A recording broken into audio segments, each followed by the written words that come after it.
sunanda Alhaji Wakili Isiaka Inde Tawado Diwal Ogun State. Mi wani wakili jo Fulbe Lady Yoruba,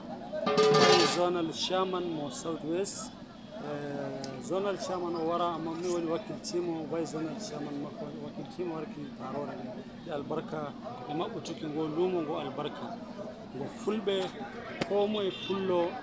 go lumo umabbitingo gam mudum umabbitingo bo gal lekki Nigeria ko wi'ay Africa fu kebudo lokacin wawa wargo lumo soda ko sora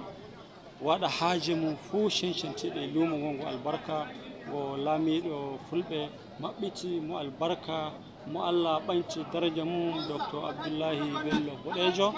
to en getti Allah habi alhamdulillah Allah taimako en Allah wallita en Allah ko en nasara to mi noddita Fulbe mawbe be Nigeria be fu mabbe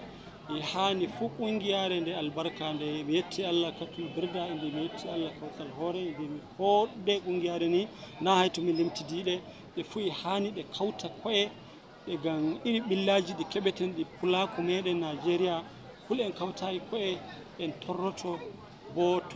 torra mawdu woni yeso mi amon kul kawtuden koy wallahi wala kulen chalora ngoy bo kamma wala ko salorte waduki e Nigeria ga Nigeria enen jeydum tarari ko iri shugabanni mawbe gadube Nigeria e general mawbe huta bincike to Fulbe der kamma bo Fulbe goni majority ko president gadbe Nigeria